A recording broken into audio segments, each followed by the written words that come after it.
शीतल माश्रया।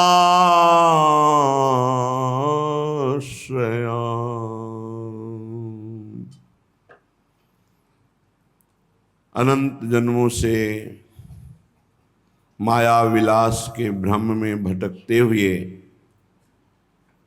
हमें इस महामहिम भारत भूमि में मानव देह मिली। मनुष्य शरीर में दुर्गुण दुराचार दुष्प्रवृत्तियों से बचाने के लिए भगवान ने हमें सत्संगति दी। संगति ही दुर्गति और सद्गति का कारण है। अंदर की जो दुष्प्रवृत्तियां हैं, वृत्तियां हैं, और बाहर के जो दुष्कर्म करने वाले जन हैं, इनका संग दुर्गति प्रदान करता है। और अंदर की सत्प्रवृत्तियां, सत्वृत्तियां, बाहर के सतमार्ग में चलने वाले पथिक जन, संत जन, इनका संग हमें सद्गति प्रदान करता है। सत्संगति संस्कृति चक्र को मिटाकर भगवदानंद प्रदान करती है। वो भी हमें कहाँ सत्संगति मिली? श्रीधाम महामहिम परम पावन वृंदावन। वृंदावन में भी परम पावन पुलिन यमुना जी के पावन तट पर, ये यमुना जी का ही प्रवाह स्थल है जहाँ आप बैठे हुए हैं। अब हमें अपनी इंद्रियों को, अपने मन को कसम पूर्वक, शपथ पूर्वक, नियम पूर्वक असत संग से हटाकर सत में लगाना होगा। बहुत जिद्दी स्वभाव रखना होगा। सैकड़ों बार ये आपको फिसलाएंगे, फिर भी आपको उत्साह संपन्न रहना होगा कि मैं जीतूंगा। बस इतनी ही लड़ाई है। मन और 5 ज्ञानेंद्रियों का भोगों में जाना, इनको पलट करके प्रभु में लगाना, बस इतना ही है। स्वाभाविक गति इनकी मना खष्टान इंद्रियाणि प्रकृति स्थानि करसति, प्रकृति के स्थान में जाएंगे। हमें परमात्मा में लगाना है, बस इतनी साधना है। कैसा अद्भुत वृंदावन धाम। श्रीपाद कह रहे हैं, ब्रह्माख्यम धाम विष्णुर्वहति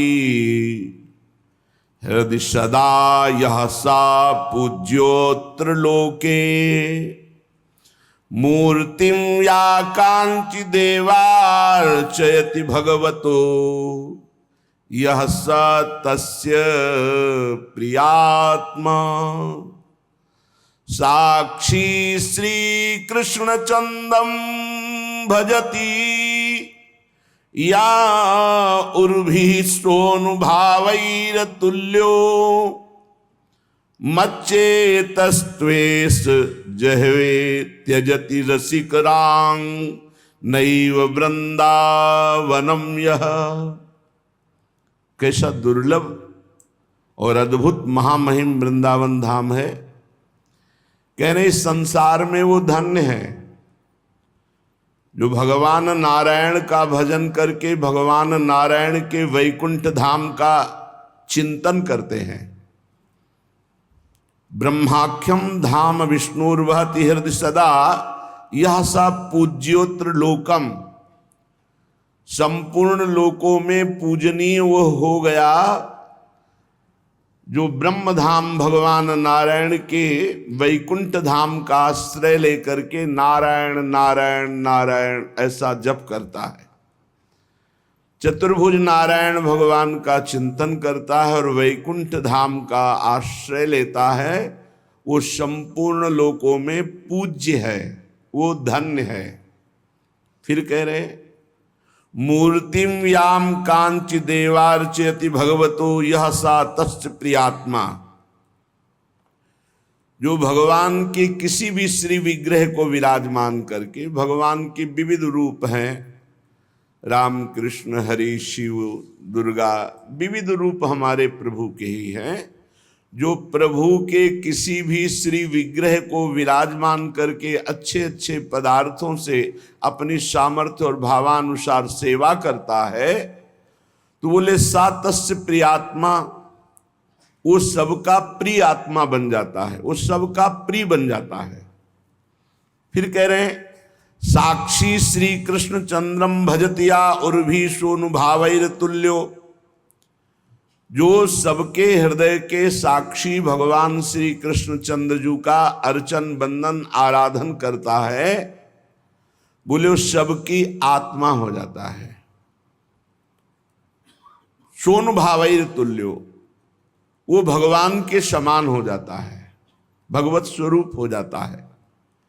लेकिन वृंदावनवासी के लिए क्या कह रहे, मत चेतस त्वेष जहे त्यजति रसिकरांग नयु वृंदावनम, यह धन्याति धन्य महाधन्य हो जाता है जिसका चित्त और शरीर, मन और शरीर दोनों वृंदावन का त्याग नहीं करते, वो इसी जन्म में धन्याति धन्य धन्य धन्य धन्य तेज इनके उपास्य है। धन्य है वो संपूर्ण जगत का पूज्य है, जो ब्रह्म धाम भगवान नारायण के वैकुंठ धाम का आश्रय लेकर नारायण नारायण जपता है, जो भगवान के किसी भी श्री विग्रह को विराजमान करके अच्छे अच्छे पदार्थों से अपनी सामर्थ्य भावानुसार अर्चना वंदना करता है, वो सबका पूज्य हो जाता है, सबकी आत्मा सबका प्रिय हो जाता है। और जो सबके साक्षी भगवान श्री कृष्ण की भक्ति करता है, वो भगवत स्वरूप हो जाता है, वो भगवान श्री कृष्ण से अभिन्न हो जाता है। पर धन्याति धन्य वो हैं जो वृंदावन धाम का आश्रय लेकर प्रिया प्रीतम की उपासना में महामाधुर्य रस में चित्त को जोड़े हैं, जिनका मन और तन दोनों वृंदावन वास करते, धन्याति धन्य है। अपने लोगों को तो पता ही नहीं था, श्री जी ने कृपा करके घसीटा। कैसा अद्भुत धाम है, भूरेवात्रेषां जलमपि च जलम साखिवल्यो ध्रुवल्यो, ज्योत्सनादि ज्योतिराद्यम खग पशु मनुजादीनि पक्ष्यादिकानि। श्री कृष्ण कृष्ण एवाखिल दनुज रिपुराधिका राधिकेव, व्यूहालम तेन वृंदावन मनुमम काप्यस्तु दिव्यानुभूति। ओहो, ये वृंदावन की भूमि ब्रह्मा के द्वारा रची हुई कोई मायाकृत भूमि नहीं है। चिदानंद भूमि में बैठे हो, ये वृंदावन भूमि, इसकी समानता सिर्फ वृंदावन कर सकता है, दूसरा कोई नहीं। जैसे प्रिया प्रीतम के समान सिर्फ प्रिया प्रीतम, तो वृंदावन के समान सिर्फ वृंदावन। वृंदावन समस्त धामों का मूल, प्रिया प्रीतम समस्त अवतारों के मूल अवतारी। जो वृंदावन के जल का पान करता है, ये साधारण जल नहीं है, ये ब्रज गोपियों से लेकर अभी तक समस्त प्रेमी जनों के आंसुओं से भींगी हुई भूमि है। प्रेमाश्रु दो प्रकार के होते हैं, एक विरह अश्रु तप्त और एक शीतल अश्रु आनंदमय। और समस्त प्रेमी, प्रिया प्रीतम की चरण रज तो है ही, समस्त प्रेमियों की दुर्लभ चरण रज यहां विराजमान है। तो यहां जब जल वर्षा होती है तो चरण रेणु का प्रताप, आंसुओं से भींगी हुई रज का, वो सब जल में। यहाँ का जल साधारण जल नहीं, यहाँ का जल मात्र पीने से भगवत प्रेम प्रकाशित हो जाएगा। ये प्रेममय जल है वृंदावन का। यहाँ की भूमि ब्रह्मा की रची हुई नहीं है, त्रिगुणातीत चिदानंद धाम है। यहाँ का जल कोई साधारण जल नहीं, प्रेम प्रकाशित करने वाला जल है। और कह रहे हैं यहाँ की लता, ये तेजोमयी कोटि कोटि कल्प तरु भी इनकी समानता नहीं कर सकते। वृंदावन की लता सम कोटि कल्प तरु नाही, रज की तुल बैकुंठ नहीं और लोक की हिमाई। वृंदावन की एक लता के समानता करोड़ों कल्पतरु स्वर्ग के नहीं कर सकते। एक कल्पतरु व्यक्ति की समस्त कामनाओं को पूर्ण करने की सामर्थ्य रखता है लौकिक, लेकिन वृंदावन की लता कृपा कर दे तो प्रिया प्रीतम के प्रेम रस की प्राप्ति हो जाए। और कह रहे हैं खग पशु, यहाँ जो पशु पक्षी हैं, एक दिन एक वाणी में पढ़ रहे थे तो लिखा था यहाँ के जो कपोत हैं ये सुख सनकादि की समानता रखने वाले हैं। यहाँ के जो कबूतर हैं ये श्री सुखदेव जी और सनकादि मुनियों के समान हैं ये, और बढ़कर कह सकते हो, क्योंकि जो रज शिव सनकादि की आचत उसी रज में ये वास करते हैं। यहाँ के खगमृग पशु पंछियों की कृपा हो जाए तो प्रिया प्रीतम का प्रेम रस प्राप्त हो। आचार्य चरण श्री हित महाप्रभु वंदना करते, हे राधाया रति गृह सुका, हे मृगा हे मयूरा, भूयो भूया प्रणति भिरहम प्रार्थे वो अनुकंपाम। सर रख करके आपको प्रणाम करते हैं किशोरी जू के वृंदावन के महल के खगमृग पशु पंछियों, शुक शारिका मयूर कोकिला आदि, हम आपको बार बार प्रणाम करते हैं, हम पर अनुकंपा करो। हरिराम व्यास जी कहते हैं खगमृग पशु पंछी जे याबन के चरण शरण रख लीजिए। हे वृंदावन के खगमृग पशु पंछी, हम आपकी चरण शरण में हैं, आप कृपा करो, लाडली लाल का प्रेम प्रदान करो। ये राधा यशो मुखर मत्त खगावली के ये प्रिया प्रीतम के जस गान में उन्मत्त महान ब्रह्म ऋषि परमहंस ही यहाँ के खगमृग पशु पंछी हैं। और मनुजादीन यहाँ के मनुष्य को मनुष्य मत मानो। जैसे मनुष्यों में वर्ण जाति कुल आदि की भावनाएं यहां मत मानो। यहां सब परब्रह्म परमात्मा के साक्षात प्रिय कृपा पात्र चिदानंद रूप हैं। यहाँ के त्रिभुवन में ऐसा कहीं नहीं है कि संतजन किसी संत के अलावा किसी के चरण धोए और चरणामृत पिए। त्रिभुवन में नहीं ऐसा। त्रिभुवन में ऐसा किसी की सामर्थ्य नहीं कि संतों से चरणामृत उतरवा ले, सारे पुण्य उसी क्षण नष्ट हो जाएंगे। वो दुष्कृति को जो प्राप्त जन होते हैं ऐसी उसकी दुर्गति होगी जो संतों से चरणामृत अपना उतरा ले। या तो संत और या भगवंत, दो ही हैं, तो ये भगवंत हैं वृंदावन के। देख लो, अभी परसों की सेवा का विचार करके देख लो कि जो परसों अपने को चरणामृत मिला, धोने को, आरती करने को और पान करने को, ये केवल वृंदावन की महिमा का प्रभाव है। और वो भी आनंद पुलकित होकर कह रहे थे, आज मुझे गर्व है कि मैं ब्रजवासी हूं, आज मुझे गर्व है कि मैं भगवान का हूं और भगवान के धाम का हूं। बस यही बात देखनी है। एक छोटे से ब्रजवासी के जब पैर छो तो जा बाबा लाडली जी तो पे कृपा करें। ये आशीर्वाद किसी के सामर्थ्य नहीं दे सके। इसलिए यहाँ ब्रजवासी जनों पर, यहाँ के तीर्थ पुरोहितों पर, यहाँ की सेवा करने वाले जनों पर कभी ऐसा भाव, उपेक्षा का भाव, कभी हे भाव ना आवे। अगर आ गया तो अपराध बन जाएगा, पक्की बात समझ लो। ये प्रिया प्रीतम के निज पार्षद हैं। जब आप हृदय से इनकी वंदना करोगे तो आपका अध्यात्म भाव, भगवत भाव, प्रिया प्रीतम के प्रेम भाव ये बढ़ जाएगा। ऐसे इंतजार कर रहे थे चरणामृत का, जैसे कोई बहुत दिनों का प्यासा पानी का इंतजार करता, न मिल जाए तो प्राणपुर। तो ऐसा लग रहा था आज अहंकार के ऊपर, अहंकार पर्वत पर जैसे इंद्र वज्रपात करके चकनाचूर करते हैं, ऐसे आज भगवत पार्षदों का चरणामृत जन्म जन्म के अहंकार का चकनाचूर कर देगा।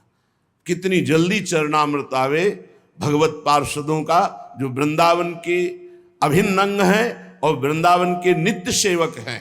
बाहरी बात नहीं देखनी, आंतरिक बात देखनी। पीते ही रोमांच हुआ, एक अद्भुत भाव में रसीला भाव। इसलिए कह रहे मनुजादीन, यहाँ के मनुष्यों में साधारण भाव मत कर लेना। यहां बाहर से भी वही आता है जिस पर श्री जी की कृपा है। फिर जो मां के गर्भ से सीधे रज में जन्मे हैं, अहोभाग्य धन्याति धन्य। जिस रज को शिव शनकादि की याचना करते हैं वो मां के गर्भ से सीधे इसी रज में प्रकट हुए। तो रजोपसेवी वृंदावनवासी ब्रजवासी जन हमारे परम पूज्य हैं। कोई भी हो परम पूज्य है, परम पूज्य हैं। इनके प्रति जरा भी दोष दर्शन आपके, चाहे जितने बड़े भजनानंदी हो, आपके भजन की वृत्ति को रोक देंगे और आपके पतन का कारण बन जाएगा इनके प्रति किया हुआ अपराध। श्री कृष्ण कृष्ण एवाखिल दनुज रिपुराधिका राधिकेव। यहां श्री वृंदावन धाम में जो दनुजों का उद्धार करने वाले भगवान श्री कृष्ण हैं, वो इतने ही नहीं हैं, यहां प्रेम आधीन श्री कृष्ण है। जो केवल श्री कृष्ण को इतना ही जानता है वो नहीं जानता। श्री कृष्ण कृष्ण एवाखिल दनुज रिपु, इतना ही नहीं है जो श्री कृष्ण को केवल इतना ही जानता है कि दनुजों का दमन करके उद्धार करने के लिए, नहीं, ये प्रेम स्वरूप है, प्रेमाधीन है। हम उनसे तर्क नहीं करते, श्रीपाद करें हम उनसे तर्क नहीं करते, पर जो श्री वृंदावन धाम में प्रेम में श्री कृष्ण, प्रेमाधीन श्री कृष्ण, प्रेमाधीन श्री कृष्ण का क्या स्वरूप है? श्री लाडली जी के आगे करबद्ध होकर सेवा की याचना कर रहे। ए सखी आज तू कृपा कर, बेणी गुंथन का सौभाग्य मुझे प्रदान, आज दर्पण दिखाने का सौभाग्य मुझे, आज महावर लगाने का। ये बाहर के नहीं जानते, ये वृंदावन निज महल है। श्रीपाद इसीलिए कह रहे मुझे तर्क नहीं करना किसी से, पर यहां की जो दिव्यानुभूति है वो राधा आराधन तत्पर। श्री कृष्ण कैसे हैं? राधा आराधन तत्पर। श्री किशोरी जी की आराधना में तत्पर जो श्री कृष्ण हैं। कैसे श्री कृष्ण? जो राधा चरण विलोडित रुचिर शिखंडम हरिम बंदे, बोले ऐसे श्री कृष्ण की जो आराधना करते हैं उनको कुछ अलग दिव्यानुभूति होती है। यही मेरी प्रार्थना है कि अत्यंत दुर्लभ श्री धाम वृंदावन मिला। अगर हमारे हृदय में किसी के प्रति दोष भाव ना हो और संत सेवा बन जाए, धाम में धामी बहुत जल्दी प्रसन्न होते जब धामवासियों की सेवा बनती है। महापुरुषों ने कहा ऐंच खैंच के जैसे बने संतों के मुख में बो दो, बहुत बढ़िया फसल तैयार हो जाएगी, अविनाशी फसल तैयार हो जाएगी। जैसे बने तैसे संतों के मन, भजबे को दोई भले कै हरि और कै हरिदास। और उसमें भी अगर संतों का, सब संतों ने निर्णय किया कि यदि संतों की आराधना बन जाए तो भगवान अधीन हो जाते हैं, भगवान सेवक बन जाते हैं। ये बड़ी बात। कहीं किसी तपस्वी की सेवकाई करते हुए भगवान नहीं मिले, लेकिन त्रिलोचन जी के यहां नौकर बन के भगवान रहे। जो भक्त सेवी है, संत सेवी है, उस पर भगवान की विशिष्ट कृपा प्रकाशित होती है। बस संत सेवा में अपराध रहित वृत्ति होनी चाहिए। नारद मेरो साधुन सो अंतर नाही, मेरो साधुन सो अंतर नाही, अर्थात जैसे शरीर के साथ छाया कभी नहीं हट सकती, उसी में समाई रहती है। तेज के प्रताप से छोटी या बड़ी छाया दिखाई देगी, तेज उधर से हो जाए तो शरीर में समा जाएगी, लेकिन अलग नहीं हो सकती। मैं भक्त संगे भ्रमत एव छाएव सततम हरि, भक्तों के संग में भगवान जैसे शरीर से छाया अलग नहीं हो सकती, ऐसे भगवान भक्त के संग से अलग नहीं होते। चक्रेण रक्षते भक्तान भक्त्या भक्त जनप्रिय, धन्य है। मैं सुदर्शन चक्र से सदैव अपने भक्त की रक्षा करता रहता हूं। भक्त जनों के प्रति जो अत्यंत प्यार करते हैं वो मुझे भक्त से भी ज्यादा प्यारे लगते हैं।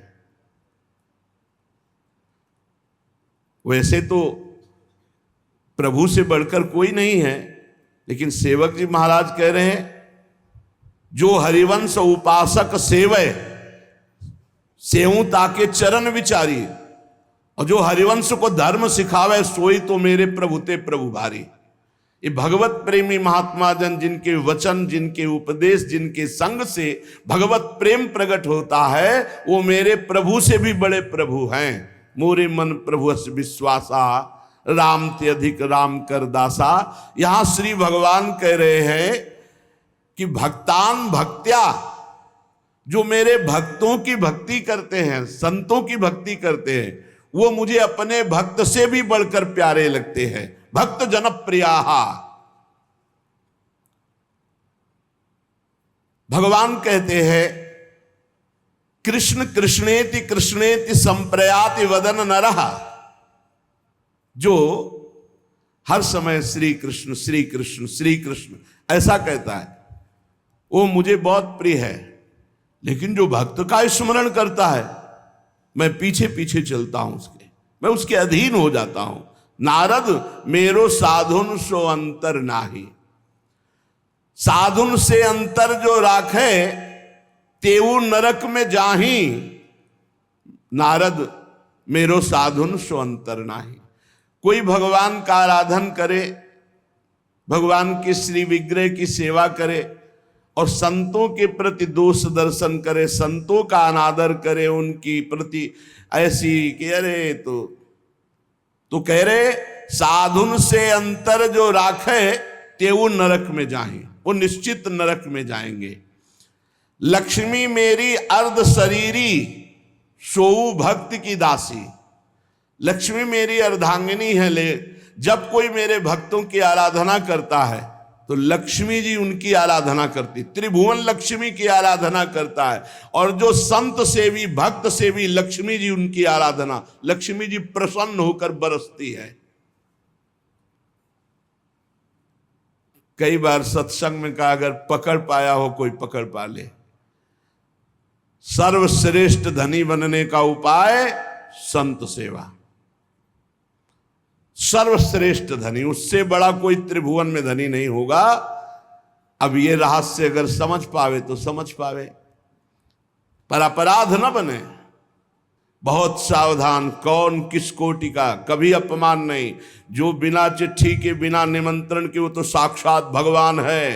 अरे बोले व्यवस्था, अरे व्यवस्था, रसोई को किसी को देखने मत दो। हम आपको सिद्धि की बात कह रहे, कोई रसोई में रसोईया के सिवा नहीं जाएगा, देख नहीं पाए, पर्दा कर दो। बस पर्दे के बाहर निकालते रहो और एक दीपक जला दो और भगवान को साक्षी करके रसोई बनाना शुरू कर दो। और कभी घाटा पड़ जाए तो हमें बता देना, कभी घट ही नहीं सकती रसोई। संत सेवा करने वाले की रसोई ऐसे घट जाएगी, अरे उधर वो पाएंगे, उधर अलौकिकता जागृत हो जाएगी। अभी तो पता नहीं है। संतों की सेवा सीधे भगवान पाते, सीधे भगवान। अगर भगवान को पाते हुए देखना है तो भक्तों को पाते हुए देखो। सब तीर्थ साधुन के चरणन कोटि गंगा रुकासी। समझो, लक्ष्मी मेरी अर्ध शरीरी सोऊ भक्त की दासी। सुनो, लक्ष्मी मेरी अर्ध शरीरी सोऊ भक्त की दासी। सब तीर्थ साधुन के चरणन कोटि गंगा रुकासी। करोड़ों गंगा और काशी का जो फल है वो संतों के चरणों में है, पक्का, इस पे कोई संशय नहीं। नारद मेरो साधुन सो अंतर नाही। जहां ये जेवें तहां मैं जेऊं, जहां ये सोवें तहां सोऊं। आहा, जहां मेरे भक्त पाते वहीं मैं बैठ के पाता हूं, और जहां मेरे भक्त शयन करते हैं वहीं मैं शयन करता हूं। ना हम बसामी बैकुंठे, बैकुंठ में शयन नहीं करता हूं। योगी नाम हृदय में, योगियों के हृदय में मद भक्ता। जहां मेरे भक्त हैं वही मैं सोता हूं, वही मैं खाता हूं, वही मैं रहता हूं। भक्तन पाछे यू फिर जो बछड़ा संगाए, ये समझ में आ जाए। जहां ये जेवें, इसीलिए बहुत सावधान। बड़े बड़े अवधूत कोटि के संत हैं, कुछ पाएंगे, कुछ लगाएंगे, कुछ फैलाएंगे, कुछ गिराएंगे। आपको चुपचाप रहना है, बस लीला देखनी है। भगवान के लाड़िले हैं, जैसा बिल्कुल स्वतंत्र खेलने दो। जहां ये जेवे तहां मैं जेऊं, जहां ये सोवे तहां सोऊं। और जो मेरे भक्तन को दुख देवे तो कुल समेत ते खोऊं। अगर कोई मेरे भक्त का द्रोह करके उसे कष्ट देना चाहे तो कुल समेत उसका मैं नाश करता हूं। जहां ये मेरो करे कीर्तन तहां करूं मैं बासा। और इन्हीं के पीछे उठ धाऊं मोई इन्हीं की आशा। ये लो, जहां मेरे भक्त मेरा जस कीर्तन नाम कीर्तन करते, वहां मैं दौड़ करके जाता हूं, वहीं वास करता हूं। इनके पीछे पीछे घूमता हूं। मेरी आशा का विषय मेरे भक्त हैं। तज अभिमान प्रेम सो सेवे, सोई मोको पावे। कहत कबीर भक्ति की महिमा हरि अपने मुख गावे। भगवान की प्राप्ति का सहज बिना पसीना चुआए। देखो, आज तक कहीं भी भगवान का अवतार हुआ है तो उनके माता पिता के पूर्व चरित्र को पढ़ लीजिए। भारी तपस्या संलग्न। कल आपने प्रसंग में सुना, अत्रि जी ने 100 वर्ष तक प्राणवायु को रोक लिया। ऐसा तेज प्रकट हुआ प्राणवायु का, प्राणायाम संशोधन समाधि, ऐसा तेज त्रिभुवन जलने लगा उनके तप से। और एक मंत्र पढ़ रहे थे कि जो एक जगदीश्वर है वो प्रकट होकर मुझे साक्षात दर्शन दे। तब 3 रूपों में भगवान ब्रह्मा हंस पर विराजमान, भगवान हरि गरुड़ पर विराजमान और नंदीश्वर पर विराजमान देवादिदेव महादेव तपस्या से प्रकट हुई। कल आपने सुना, अनुसुईया जी के पातिव्रत कठोर तपस्या से प्रकट हुए। अत्रि जी की तपस्या से, देवकी वसुदेव जी की तपस्या। यहां तज अभिमान प्रेम सो सेवे, सोई मोकू पावे। सहज में भगवत प्राप्ति का उपाय संत सेवा। बस अभिमान त्याग करके दैन्यता पूर्वक संत का सेवन करे। एक बिके हुए दास की तरह हर संत से बर्ताव। कहत कबीर भक्ति की महिमा हरि अपने मुख गावे। आगे कह रहे, भक्तन के संग भगवान ऐसे फिरो करें, जैसे बच्छ संग फिरे नेहवती गाई है। हरिपाल नाम विप्रधाम में जन्म लियो, कियो अनुराग साधु दई श्री लुटाई है।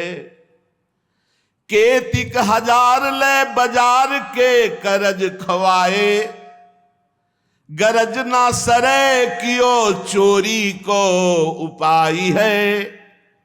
विमुख को लेत हरिदास को न दुख देत, आए संत द्वार तिया संग बतराई है। भक्तन के संग भगवान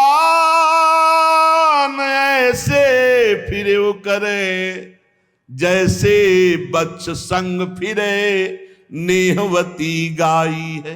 हाल की ब्याई हुई गाय जैसे अपने बछड़े के प्रति रम्हा के घूमती है, ऐसे भगवान अपने भक्तों के पीछे डोलते हैं।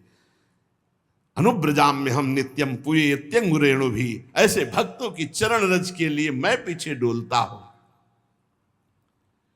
अपने प्यारे भक्त के साथ साथ भगवान इस प्रकार घूमा करते हैं जैसे बछड़े के साथ स्नेह भरी गाय।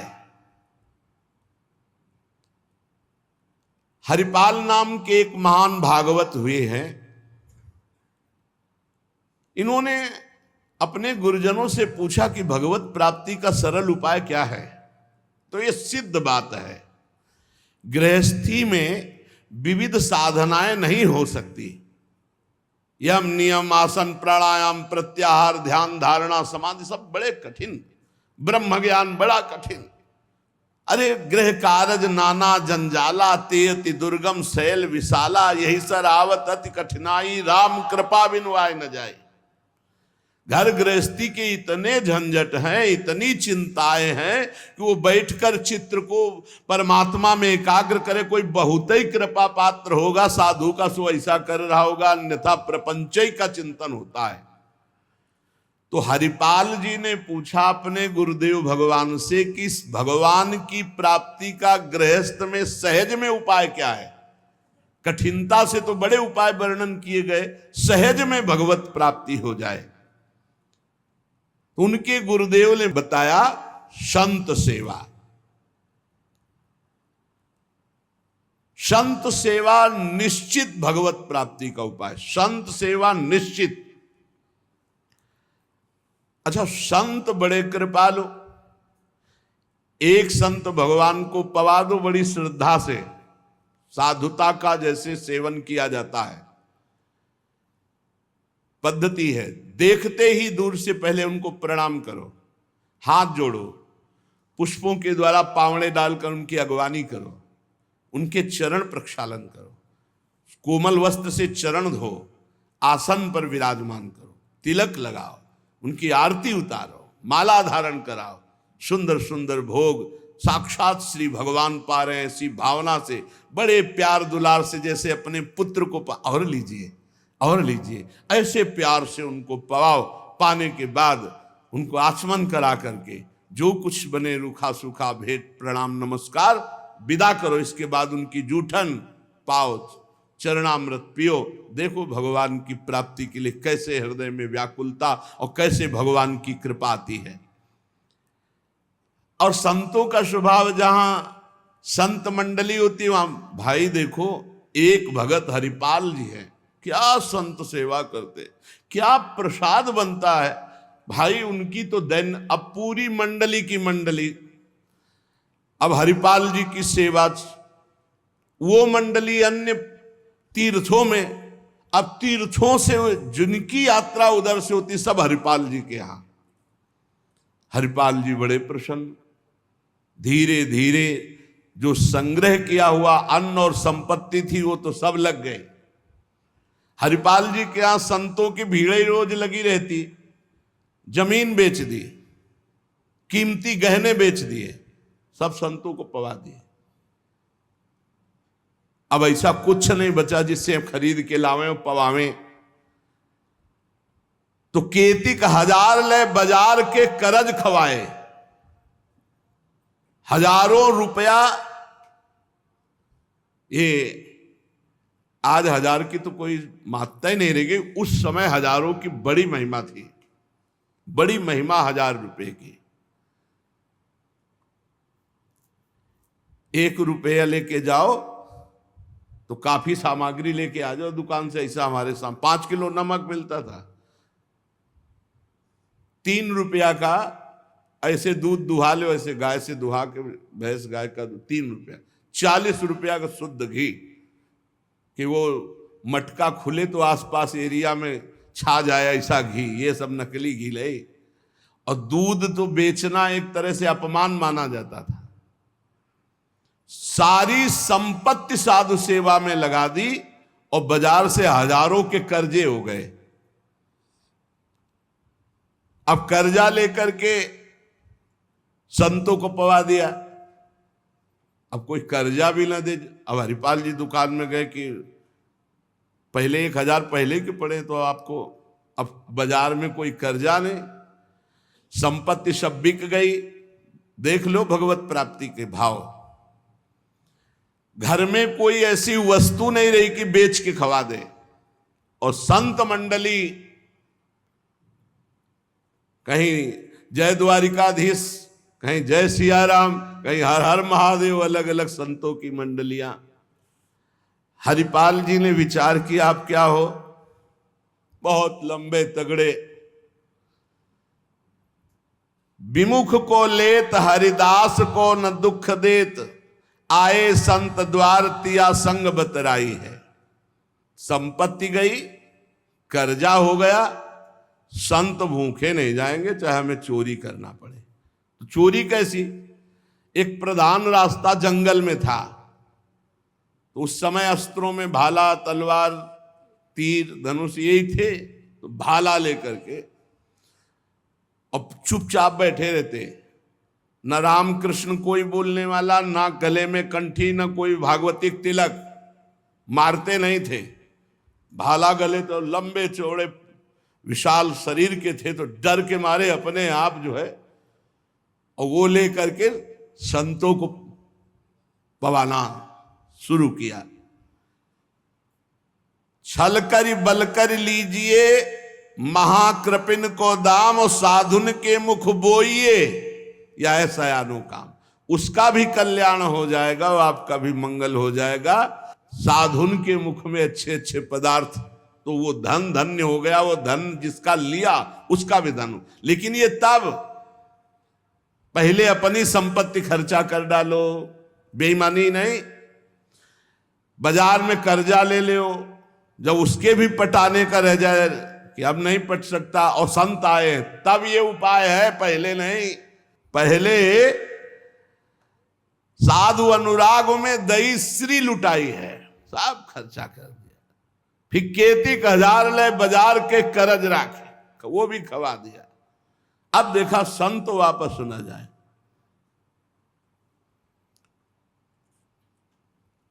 अब उस मार्ग से जो अगर कोई निकलता हो, जहां भाला लेके निकलते हुए, अरे राम, तो हाथ जोड़ लेते। अब ये तो खबर फैल गई कि रामकृष्ण बोल दो तो डाकू चोरी नहीं करता, कंठी तिलक हो तो डाकू चोरी नहीं करता। अब कौन डाकू ये पता नहीं चलता था। अब वहां जो निकले जंगल में, तो शुरू से ही कोई श्री राम जय जय राम, कोई राधे राधे, कोई कृष्ण कृष्ण, और उतनी देर के लिए तिलक जरूर लगा लेते। अब समस्या की वैष्णव को लूट नहीं सकते, मुख से नाम निकल जाए उसे लूट नहीं सकते। अब वहां जो निकले सब जैसे भयभीत होकर से ही वहां जय श्री राम, राधा राधा, कृष्ण कृष्ण, हरि हरि, क्योंकि पता है डाकू है, भाला लिए मारेगा, चोरी कर लेगा। यद्यपि उन्होंने किसी को मारा नहीं था। अब वहां किसको चोरी करे, जो निकले सब वो।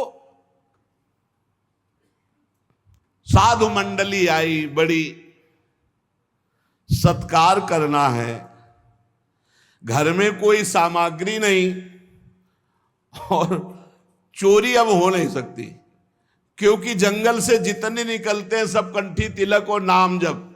भले जिंदगी में न धारण करे, लेकिन वो रास्ता जब जाएंगे तो जरूर धारण कर लेंगे। देखो ये भक्त का प्रताप, और पूरे रास्ता नाम कीर्तन सब। हरिपाल जी अपनी पत्नी से कहा, आज तो बड़े भाग्य, इतने संत घर में पधारे, पर भोजन की तो कोई व्यवस्था ना बाजार से हो सकती है और ना हमारे पास कुछ रह गया है। पत्नी ने कहा, एक घर में दाना भी नहीं है, कैसे होगा अतिथि सत्कार? सब संत तो वापस चले जाएंगे भूखे, ये तो बहुत बड़ा अनर्थ हो जाएगा। हरिपाल जी ने कहा, देखो अड़ोस पड़ोस में मांग के। उनकी पत्नी जिस दरवाजे में जाती हो, कहती संत आए, बस शब्द ही सुनते ही दरवाजा बंद कर लेते, मांगने आए हैं। पहले कले गए, अभी वापस दिया नहीं, फिर मांगने आए। अब वापस पत्नी आ गई, हरिपाल जी से कहा, दाना नहीं मिला है। आपके व्यवहार का ऐसा प्रताप फैल गया है कि देखते ही दरवाजा बंद हो जाता है। तो हरिपाल जी ने कहा, भगवान ही का सहारा है, उन्हीं का स्मरण करते हैं। और अंदर ही अंदर की देखो, गुरुदेव भगवान ने कहा था साधु सेवा से भगवान की प्राप्ति होती हुई। तो प्रभु आप मिलो न मिलो, लेकिन आज संत हमारे यहां से भूखे वापस नहीं जाना चाहिए। प्रभु कोई हमें उपाय नहीं सुहाई दे रहा। तो बैठे कृष्ण रुक्मिणी महल तहां सोच पर्यो, हर्यो मन साधु सेवा तो साहू रूप कियो है। हरिपाल जी की पुकार और भगवान का लीला विहार शुरू। बढ़िया रत्नों से जटित मुकुट, कुंडल, करधनी, बाजूबंद, कंकण सब धारण। रुक्मिणी जी का जय जय, अपने ही हाथ से सब कीमती कीमती आज छांट छांट करके। पूछी चले कहां, कही है हमारो एक भक्त। कहां प्रभु ये नया नया सब आभूषण दिव्य कीमती श्रृंगार कर। बोले एक भगत है, आज उसके दर्शन करने जा रहे हैं। दर्शन देने नहीं कहा, दर्शन कर। तो मैं हूं, आऊं? बोले हाँ आओ, क्योंकि हमसे ज्यादा श्रृंगार तो आप धारण करेंगी। आओ आए जहां पूछ लियो है।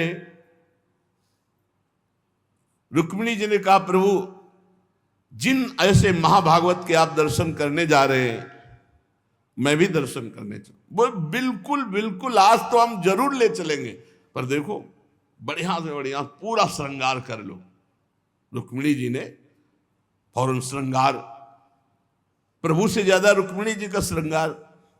वैसे भी पुरुष से ज्यादा श्रृंगार माताओं बहनों का होता है। अब उन्होंने देखा कि जब इतना महान भगत है कि प्रभु सब कीमती, तो और बढ़िया बढ़िया हार और सब। प्रभु और रुक्मिणी जी दोनों, प्रभु ने कहा एक बात है, कोई भी भगवत चर्चा नहीं करनी, कोई भी भगवत चिन्ह नहीं धारण करना। प्रभु ऐसे कैसे भक्त के पास जा रहे हो कि जो भगवत चिन्ह से विरोध करता है, भगवत चर्चा से विरोध करता है? बोले हम जो कहें वो मान लो। रस्ते में कोई भगवत चर्चा, कोई भगवत नाम, कोई भगवत चिन्ह, सब संसारी आभूषण सब।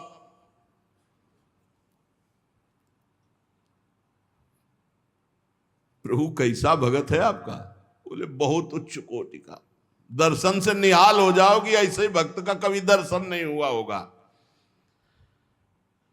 रुक्मिणी जी तैयार हुई, भगवान तैयार हुए और हरिपाल जी के द्वारे पे आए। अजू मग चलो जात बड़ो उत्पात मधि, को पहुंचावे देवो ले रुपया दियो है। करो समाधान संत मैं लिवाए जाऊं, इन्हें लाई वन मांझ देखी बहुधन जियो है। भगवान स्वयं गए और हरिपाल जी को बुलवाया गांव के बाहर और कहा भाई सुनो, सुनते हैं जंगल में कोई चोर लगता है, हम दोनों सेठ हैं, सेठ सेठाइन, ये ले स्वर्ण की एक मुहर, हमें पूरा रास्ता पार कर दो। भगवान जैसे मरते को पानी मिल जाए ऐसे ऐसे आपने संत वापस मन में सोचा, संत वापस चले जाएंगे। और गौर से देखा गले में कोई तुलसी नहीं, कोई भागवतिक चिन्ह नहीं, और मार पूरा सब श्रृंगार से। बोले भगवान आज तो बरस पड़े, आज खूब संत सेवा होगी। बोले मुहर देव या ना देव, हम आपको पार कर देंगे जंगल में। जगत रूपी जंगल से पार करने वाले भगवान को हरिपाल जी कह रहे हम पार कर देंगे आपको, क्योंकि नजर गई ना एक से एक कीमती रत्न। बोले महीनों संत सेवा चलेगी। हरिपाल जी से बातचीत कर रहे कि कहीं शंका ना हो जाए इनको। बोले अमुक शहर जा रहा हूं, हमारा बड़ा व्यापार चलता है, तुमको 1 रुपया तो देंगे ही, पर सुरक्षित हमें पहुंचा दो, ये ले। वो दौड़ करके कहा बस रुको, अपनी पत्नी से कहा 1 रुपया का जाओ, स्वर्ण का है, कुछ जलपान लाओ, संतों को पवाओ, भोजन की व्यवस्था रास्ते में हम कर लेंगे, बाल भोग कराओ। संतों का समाधान बाल भोग कराओ। राजभोग की व्यवस्था में भी सेठ सेठाइन हैं, बड़े भोले हैं, बड़े प्रसन्न हुए, मानो प्राणों का संचार आ गया संत सेवा में।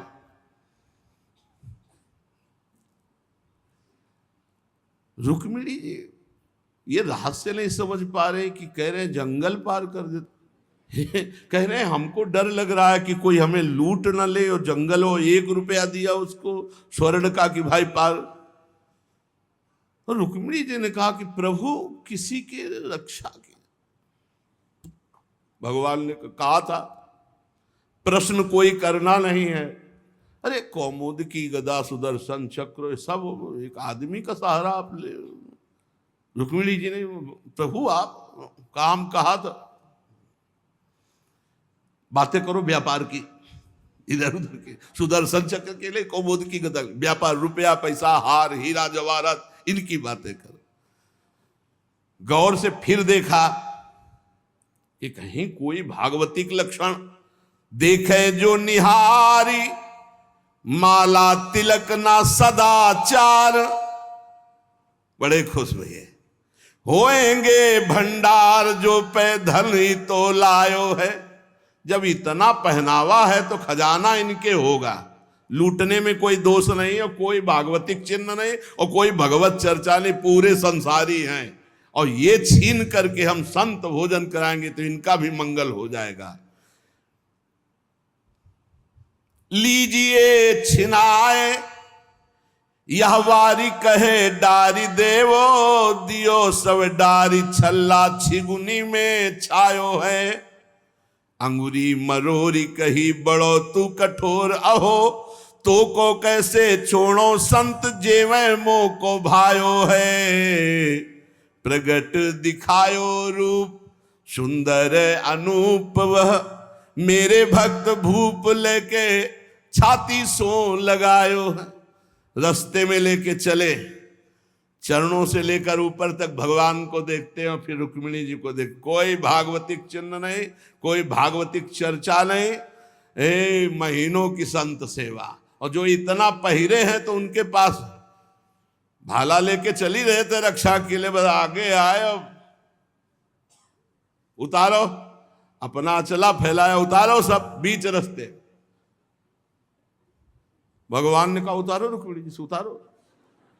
रुक्मिणी जी ने कहा रक्षा के लिए तो इसको 1 रुपया दिया था और यही लूट रहा है, आप कह रहे हो उतार। बोले उतारो, ले भाला पार कर देगा, बहुते बेढब भगत है। और प्रभु सुदर्शन चक्र, बोले नहीं, इस समय ले, इस समय उतारो। ये संत सेवा का प्रताप। बड़े बड़े भगवान पहनी के आए थे, इसीलिए भगवान तो फौरन उतार के भगवान को देखती जाती रुक्मिणी जी की, कुछ तो मैके वाले हैं, कुछ आपके हैं प्रभु, उनमें सब उतारो, नए बनवा देंगे, जान बची तो सब कुछ बच गया। प्रभु भगत के दर्शन कराने आए थे कि लुटवाने? तो बोली यही तो है, यही है जिसके दर्शन करा ले आए थे। अब तो भगवान सब करधनी मुकुट सब उतार के रख दिए।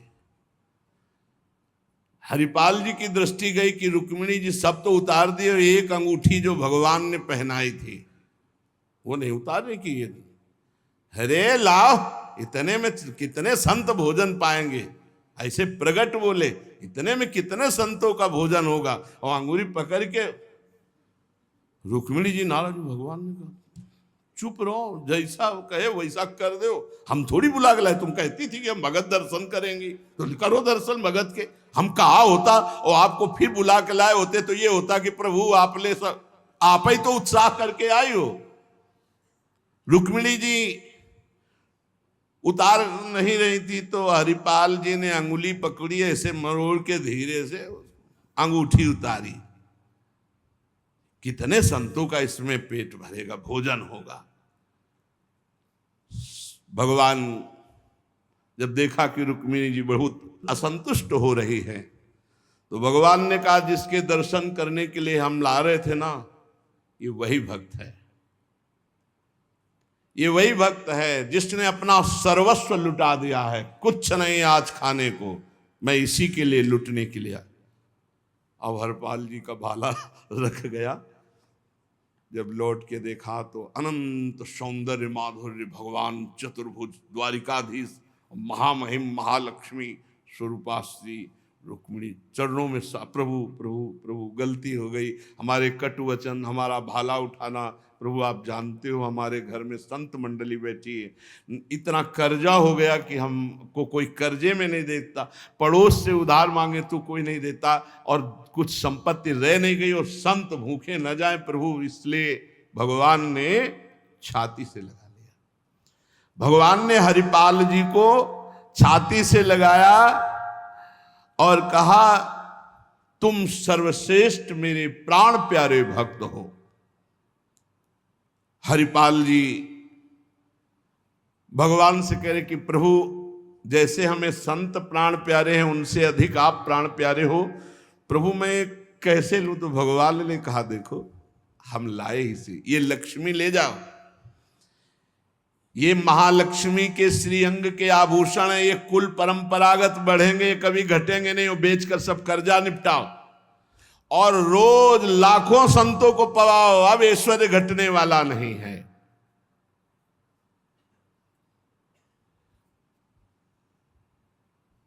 भगवान से कहा प्रभु ये घटना किसी से मत कहना, नहीं तो सब भक्त जो है यही कहेंगे कि इतना दुलार भगवान को किया जाता है, भक्तजन करते हो ये भाला दिखा के लूट लिया।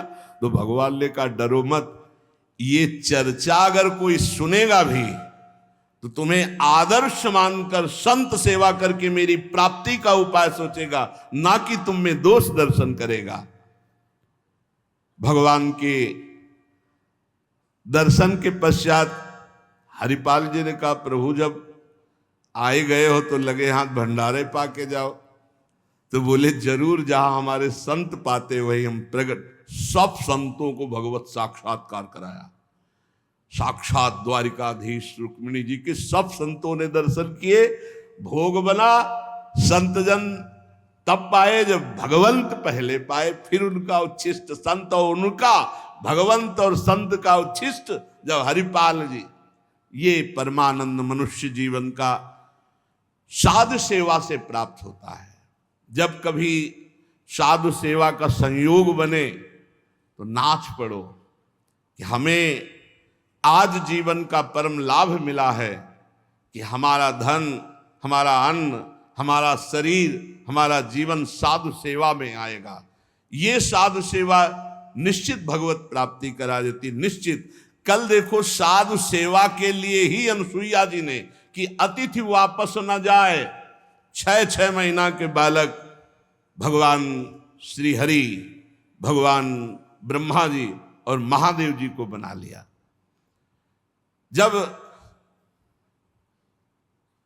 तीनों महापुरुष प्रकट हुए तो श्री अत्रि जी ने कहा प्रभु मैंने 3 को तो नहीं बुलाया था,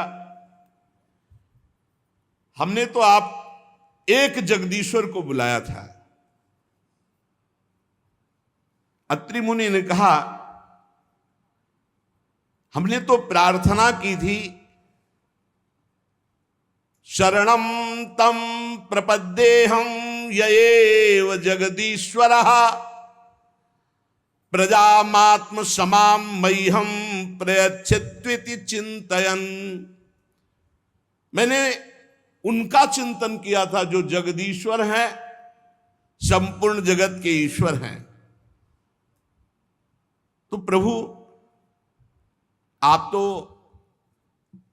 ब्रह्मा विष्णु और महादेव 3 रूपों में प्रकट हुए, अब कहिए इन 3 में जगदीश्वर कौन है जिसका मैंने मंत्र जाप किया? क्योंकि मैंने एक सुरेश्वर भगवान जगदीश्वर का चिंतन किया और आप 3 पधारे। मुझे बड़ा आश्चर्य है कि एक का वाहन और 3 आ गए, इसका रहस्य बताइए। अत्रि मुनि के वचन सुनकर तीनों भगवत स्वरूप हंस दिए और सुमधुर वाणी में कहा ब्रह्मन तुम सत्य संकल्प हो, तुमने जैसा संकल्प किया वही मैंने किया, इसके विपरीत नहीं कर सकता। भक्त मेरा जैसा संकल्प करता मैं वैसा ही, उसके विपरीत नहीं चल सकता। ये बात जरूर पकड़नी चाहिए। जब संत भक्त कोई वार्ता करने तो बहुत एकांत भाव से सुनो, क्योंकि भगवान अपनी बात भले, लेकिन भक्त की बात नहीं। अपनो परण विसार भगत को पूरो परण निभाऊं। भगवान कह रहे तुम सत्य संकल्प और मेरा भक्त जैसा चिंतन करता मैं वैसा ही। तुमने कहा जगदीश्वर, तो हम एक ही तीन रूप में जगत के ईश्वर हैं। तुम्हारा कल्याण हो, मैं एक ही हूं, तीन रूप धारण कर जगत का ईश्वर मैं त्रिदेव के रूप में हूं, इसीलिए मैं प्रकट हुआ हूं। तुम्हारे तीन पुत्र उत्पन्न होंगे। भगवान अत्रि जी और अनुसुईया जी से पूजित हुए और तीन पुत्र रूप में ब्रह्मा जी के अंश से चंद्रमा मुनि, भगवान विष्णु के श्रीहरि के अंश से योगवेत्ता अवधूत शिरोमणि दत्तात्रेय जी और महादेव जी के अंश से महर्षि दुर्वासा जी, ये पुत्र रूप में प्राप्त हुए। अब अंगिरा ऋषि की संतानों का वर्णन। अंगिरा जी की पत्नी श्रद्धा ने सिनी वाली, कुहू, राका, अनुमति, ये चार कन्याओं का जन्म दिया और उनके सिवा दो पुत्र हुए, जिनमें भगवान बृहस्पति जी और उतथ्य जी, ये दो पुत्र हुए। बृहस्पति जी अंगिरा जी के पुत्र हैं और उतथ्य जी। पुलस्त्य जी की उनकी पत्नी हविर्भू से महर्षि महामहिम अगस्त ऋषि प्रकट हुए और दूसरे पुत्र हुए विश्रवा। पुलस्त्य ऋषि के दो पुत्र हुए, अगस्त ऋषि और विश्रवा। विश्रवा मुनि के इड़विड़ा के गर्भ से भगवान कुबेर का जन्म हुआ और इन्हीं विश्रवा की दूसरी पत्नी केसनी से रावण, कुंभकर्ण, विभीषण, इनका जन्म हुआ।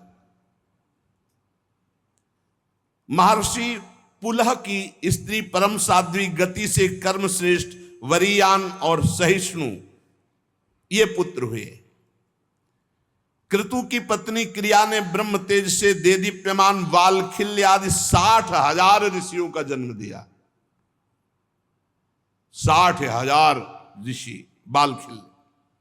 शत्रुतापन विदुर जी वशिष्ठ जी की पत्नी अरुंधति से चित्रकेतु, सुरोचि, विरजा, मित्र, उल्बण, वसुभृद्यान और द्विमान, और वशिष्ठ जी से शक्ति आदि कई पुत्र उत्पन्न हुए। अथर्वा मुनि की पत्नी से महान महिमा में दधीच ऋषि प्रकट हुए, जिनका दूसरा नाम अश्वशिरा। भृगु जी ने अपनी भार्या ख्याति से धाता और विधाता नाम के दो पुत्र प्रकट किए और श्री नाम की एक भगवत परायण कन्या। मेरु ऋषि ने अपनी अयाति और नियति नाम की कन्याएं धाता और विधाता को ब्याही। उनसे मृकंड ऋषि और प्राण ऋषि प्रकट हुए। मृकंड से ही मार्कंडेय ऋषि प्रकट हुए और प्राण मुनि से वेद शिरा का जन्म हुआ। और भृगु जी के एक कवि नामक पुत्र थे, उनसे भगवान शुक्राचार्य जी प्रकट हुए। विदुर जी, इन महामुनीश्वरों को जो प्रकट होने का वर्णन सुनाया गया, इनके सुनने मात्र से तत्काल पाप नष्ट हो जाते हैं, इन ब्रह्म ऋषियों के प्रादुर्भाव का। ब्रह्मा जी के पुत्र दक्ष प्रजापति ने मनु नंदनी प्रसूति से विवाह किया। उनसे 16 कन्याएं उत्पन्न की।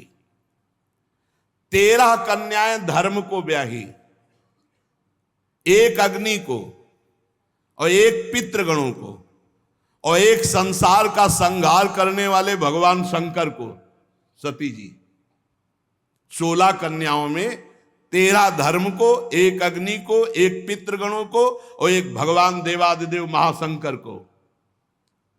श्रद्धा, मैत्री, दया, शांति, तुष्टि, पुष्टि, क्रिया, उन्नति, बुद्धि, मेधा, तितिक्षा, हिरी और मूर्ति, ये धर्म की पत्नियां हैं 13।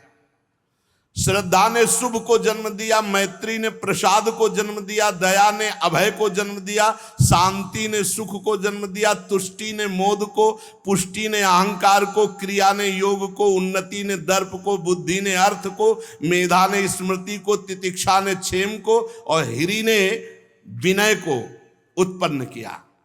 समस्त गुणों की खान मूर्ति देवी ने भगवान नर नारायण को जन्म दिया। इनका जन्म होने पर विश्व आनंदित हो गया। देवता लोग पुष्पों की वृष्टि की और भगवान नर नारायण की स्तुति की। भगवान श्री कृष्ण ही अपने अंश से नारायण और वही नर रूप अर्जुन जी, ये कुरकुल तिलक अर्जुन नर अवतार भगवान श्री कृष्ण के अंश से नारायण। अग्नि देवी की पत्नी का नाम है स्वाहा। उनसे पावक, पवमान, शुचि 3 पुत्र हुए। इन 3 से 45,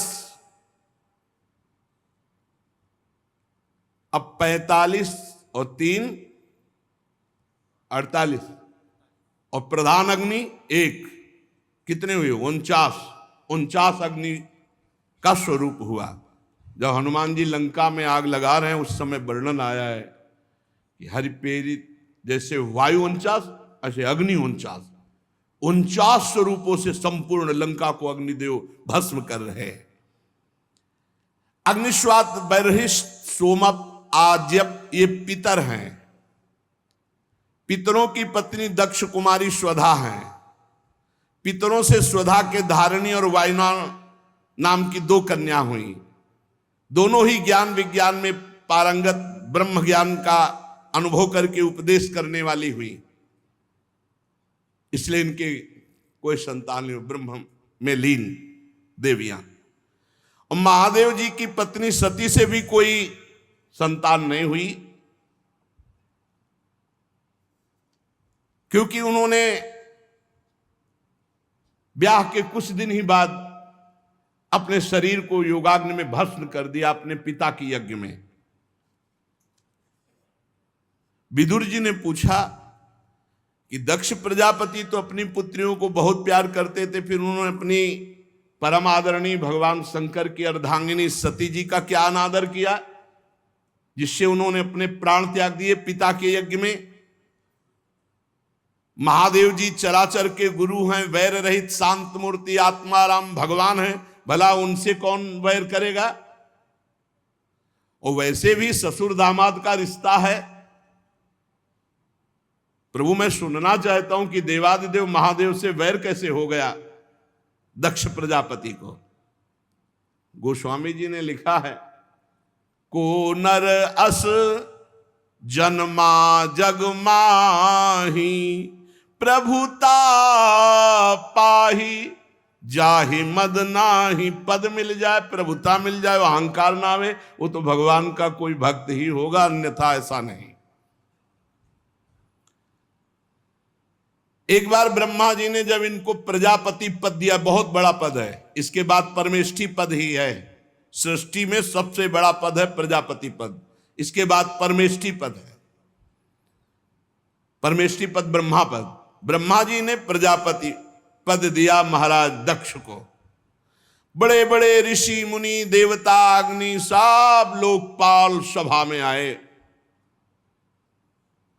जब सब बैठे हुए थे सभा में, तो दक्ष प्रजापति वहां पधारे। तो जब कोई बड़ा पधारे तो नियम में खड़े हो जाना चाहिए हाथ जोड़ करके। तेज सूर्य के समान गर्व प्रजापति हूं, बड़ी मस्ती से सभा में पधारे, सब खड़े हो गए। ब्रह्मा जी महादेव दो नहीं खड़े हुए, वो हरि गए नहीं थे, सब खड़े हो गए। बड़े बड़े लोकपाल देवता यक्ष गंधर्व सब और भी सबने प्रणाम किया दक्ष को। दृष्टि गई, खड़ा कौन नहीं होते, दो, ब्रह्मा जी और महादेव। ब्रह्मा जी को देखा तो हाथ जोड़कर प्रणाम किया, क्योंकि परमेष्ठी पद पे है। और जब महादेव जी के देखा तो ना तो देख रहे थे ना सुन रहे थे, बस आंख मूंदे बैठे थे। सभा में बुलाए गए थे तो बैठे थे, अनुचर भी बैठे थे महादेव के। दक्ष का पारा चढ़ गया कि मैं प्रजापति हूं और ससुर भी हूं। ना खड़ा हुआ, ना हाथ जोड़ा, ना प्रणाम किया। ये नहीं जान रहे कि ससुर किसके हो। अब ससुर जी समझ ही नहीं पाए, बहुत गड़बड़ हो रहा है। क्रोधाग्नि और भगवान शिव को कटवचन बोलने लगे। यही अहंकार पद का है। भगवान के ससुर जी हैं भाई, शिव जी के ससुर जी हैं। दक्ष ने कहा, देवताओं, सभासदों, लोकपालों, मेरी बात समझो। मैं कोई नासमझी से नहीं कह रहा हूं, बिल्कुल नासमझी से बोल रहे हैं। मैं कोई द्वेष से नहीं कर रहा हूं, बिल्कुल द्वेष से बोल रहे हैं। दक्ष जी ने सफाई पेश की। उसे बहुत बड़ा कठोर शब्द बोला। ये अहंकार कुछ भी करवा सकता है। इस समय बुद्धि खराब है दक्ष की। खराब मशीन जो है बहुत धुआं फेंकती है। ये बहुत द्वेष का धुआं निकल रहा है। अहंकार आ गया। रो के चरण पकड़ के जब सती जी का पाणी ग्रहण किया था ना, तो कहा था, प्रभु कहां मैं और कहां मेरी पुत्री और कहां आप स्वीकार कर रहे हैं, ये हमारा अहोभाग्य है। और ऐसा ही है भैया, बहुते गलत बोल रहे। गुस्सा में है तो बोल रहे, अहंकार है तो बोल रहे हैं। जैसे भगवान श्री कृष्ण को शिशुपाल बोलता है ना, ऐसे कुछ इस समय दक्ष की हालत है। गृहीत्वा मृग सावाक्ष्याः पाणिं मर्कटलोचनः प्रत्युत्थानाभिवादार्हे वाचाप्यकृत नोचितम। ना खड़ा हुआ, ना हाथ जोड़ा, ना वाणी से सम्मान किया है। मेरी सावित्री सारिखी मृगनयनी पवित्र कन्या का अग्नि और ब्राह्मणों के सामने पाणी ग्रहण किया था। ये मेरे पुत्र के समान है, मेरा दामाद है, इसको खड़े होना चाहिए, हाथ जोड़ना चाहिए, मेरा स्वागत करना चाहिए। परंतु इसने स्वागत की तो बात जाने दो, आंख उठा के भी नहीं देखा। अरे बहुत है, बुरा बोलते चले जा रहे हैं। गुस्सा में है ससुर जी, बोले। अब वो हम तो नहीं बोलेंगे, बोले जो बोले। तभी तो फिर भगवान आगे जो लीला है ना, गर्दन मरोड़ के और बकरे के लगाए, सुकुमारी कन्या का मैंने दान के। आगे वाले हम शब्द छोड़ दिए। अरे बहुत ही बोलते चले जा रहे हैं, चलो वो छोड़ देते, आगे बोलते। ये प्रेतों का निवास स्थान भयंकर श्मशान में भूत प्रेतों के साथ घूमता रहता है। सिर के बाल बिखेरे, नंग धड़ंग, कभी हंसता कभी रोता, चिता की भस्म लपेटे, मुंडों की माला डाले, हड्डियों का गहना पहने। आगे और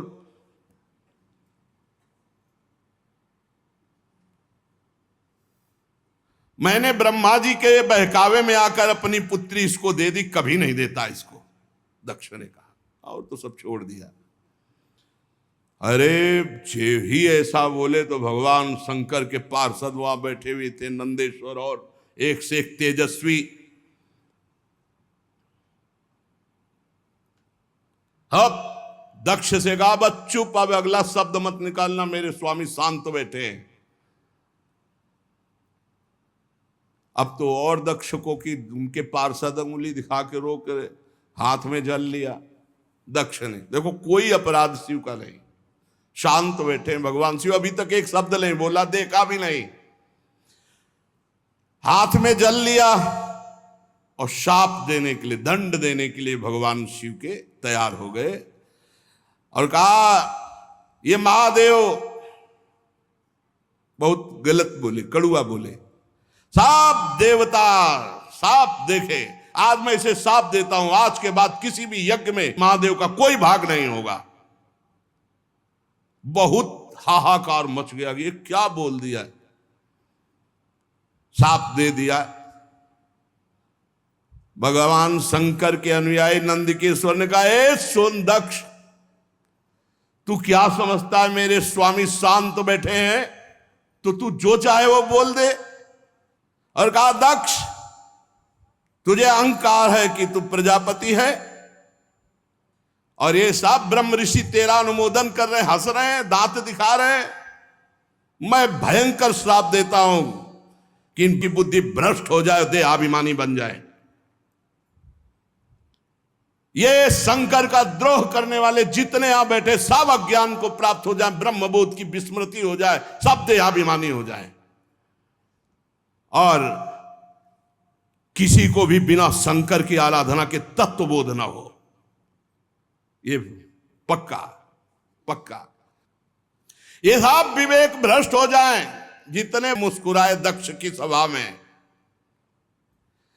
ये केवल वेद वाक्य, अर्थवाक्य, तत्व को ना जानने वाले और विषय भोग की प्रबल इच्छा में केवल भोगों में रमण करने वाले, इनकी बुद्धि देहात्म भाव चिंतन करने वाली हो जाए, इनका आत्म स्वरूप बोध विस्मृत हो जाए, ये पशु के समान हो जाएं। और ये दक्ष जो बोल के गया मेरे स्वामी के लिए, ये स्त्री लंपट, इसका मुख बकरे का हो जाए।